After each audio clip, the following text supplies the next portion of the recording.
మాజీ మంత్రివర్యులు కేటీ రామారావు గారు ఈరోజు సిరిసిల్లలో మాట్లాడుతూ తెలంగాణ ప్రభుత్వంపై, మంత్రులపై, ఎమ్మెల్యేలపై అసభ్యంకరంగా మాట్లాడుతూ అన్పార్లమెంటరీ లాంగ్వేజ్ యూజ్ చేయడం జరిగింది. నేను ఒకే విషయం అడగదలుచుకున్నాను. కేటీ రామారావు గారు ఈరోజు తెలంగాణ రాష్ట్రంలో ఉన్న నీటి సమస్యకి, కరెంటు సమస్యకి కాంగ్రెస్ పార్టీనే కారణం అంటూ మీరు ఒక దుష్ప్రచారం చేస్తున్నారు కదా. మరి గత అసెంబ్లీ ఎన్నికల్లో మీరే కదా ప్రచారం చేసుకుంది తెలంగాణ రాష్ట్రంలోని ప్రాజెక్టులు, చెరువులు, కాలువలన్నీ నిండు కొండలాగా ఉన్నాయని, అన్నపూర్ణలాగా ఉందని మీరే ప్రచారం చేసుకున్నారు కదా. మరి ఈ ప్రభుత్వం ఏర్పడి 3 నెలలు అవుతుంది. మరి 3 నెలల్లోనే నీటి సమస్య ఎందుకు వచ్చింది? మరి ఆ ప్రాజెక్టులు కలగాలన్న ప్రాజెక్టులో నీళ్లు కావచ్చు, చెరువులో నీళ్లు కావచ్చు, మరి ఎక్కడికి వెళ్ళాయి? కాకెత్తికి వెళ్ళిందా, లేకపోతే మీ మంత్రులు, ఎమ్మెల్యేలు అక్రమంగా కట్టుకున్న ఫామ్ హౌస్లోని స్విమ్మింగ్ పూల్కి వెళ్ళాయా? మీరు ఎందుకు ఇలా తప్పుదోవ పట్టిస్తున్నారు ప్రజలని? ఈరోజు నీటి సమస్యకి ముఖ్యంగా కాళేశ్వరం ప్రాజెక్టులోని మేడిగడ్డ ప్రాజెక్ట్ ఒకే ఒక పిల్లర్ కూలింది, దానివల్ల నష్టమైందని మీరు ప్రజలను తప్పుదోవ పట్టిస్తున్నారు కదా. నీకు తెలీదా? మీకు సెన్స్ లేదా? టోటల్ కాళేశ్వరం ప్రాజెక్టులోనే ప్రధానమైనది మేడిగడ్డ అని, అక్కడే ప్రధాన సమస్య ఉన్నప్పుడు మరి అక్కడ నుంచి నీళ్ళు ఎలా పైకి పంపింగ్ ద్వారా వెళ్తుందని మీకు కనీస అవగాహన లేదా? మీరు మరి చదువుకున్నారు, యూఎస్లో మంచి ప్రముఖ కంపెనీలో జాబ్ చేశారు, నేను ఒక పెద్ద మేధావిని అని చెప్పుకుంటారు కదా. మరి కామన్ సెన్స్ ఏమైంది? ఎంత చదువుకుంటే ఏం లాభం? కామన్ సెన్స్ లేకపోతే ఇంత చదువుకున్నారు మీరు, 2 సార్లు మీకు ప్రజలు అవకాశం ఇచ్చారు. మరి 2 సార్లు ప్రజలు అవకాశం ఇచ్చినప్పుడు 3వసారి మార్పులో భాగంగా కాంగ్రెస్ ప్రభుత్వానికి ఇచ్చారు. మరి కొంత సమయం ఇవ్వాలి కదా.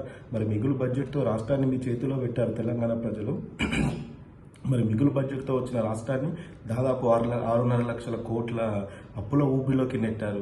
ఈరోజు తెలంగాణ రాష్ట్రం ఒకప్పుడు బంగారు తెలంగాణ అంటూ ఈరోజు మీరు తెలంగాణని ఏ స్థితికి తీసుకొచ్చారు? దానికి ప్రధాన కారణం మీరు, మీ కుటుంబ సభ్యులు కాదా?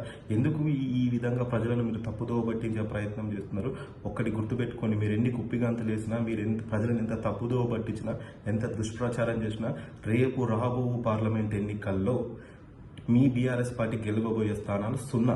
మీకు ధైర్యం ఉంటే, మీకు దమ్ము ఉంటే కేటీ రామారావు గారు, నేను మీకు సూటిగా ప్రశ్నిస్తున్నాను. ఈ హైదరాబాద్లో కావచ్చు, తెలంగాణలో కావచ్చు, ఐటీ డెవలప్మెంట్ నా వల్లే అయింది, కాళేశ్వరం మేమే కట్టాము, తెలంగాణని బంగారు తెలంగాణ అన్నపూర్ణ చేశామని చెప్పి గొప్పలు చెప్పుకుంటున్నారు కదా. నీకు దమ్ము ఉంటే, నీ మీద నీకు నమ్మకం ఉంటే కరీంనగర్ పార్లమెంట్లోని రాబోయే పార్లమెంట్ ఎన్నికల్లో నువ్వు పోటీ చేయి. నువ్వు పోటీ చేసి నువ్వు గెలిచి చూపించు. అప్పుడు నువ్వు ఒక మగాడివి, అప్పుడు నువ్వు నిజంగా అభివృద్ధి చేసావని ఒప్పుకుంటావు. పోటీ చేసే ధైర్యం లేదు. ఈరోజు మీ బావ హరీష్ రావు కావచ్చు, నువ్వు కావచ్చు, ఆయన మెదక్ నుంచి పోటీ చేయమంటే భయపడుతున్నాడు, నువ్వు కరీంనగర్ నుంచి పోటీ చేయమంటే భయపడుతున్నావు.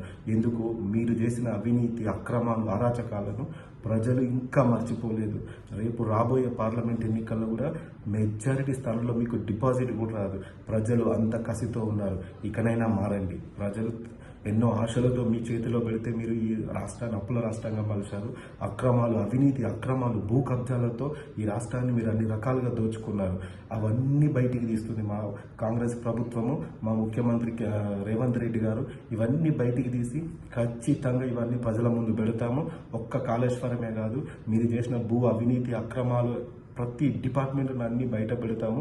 మరి రేవంత్ రెడ్డి గారి నాయకత్వంలో రాబో రోజుల్లో తెలంగాణ రాష్ట్రము మళ్ళీ ఒక రోల్ మోడల్ రాష్ట్రంగా కాబోతుంది. నీకు ధైర్యం ఉంటే, నీకు దమ్ము ఉంటే కరీంనగర్ పార్లమెంట్లో పోటీ చేయి. మాలాంటి కాంగ్రెస్ కార్యకర్తలు అందరూ ఎంతో ఈగర్గా వెయిట్ చేస్తున్నారు.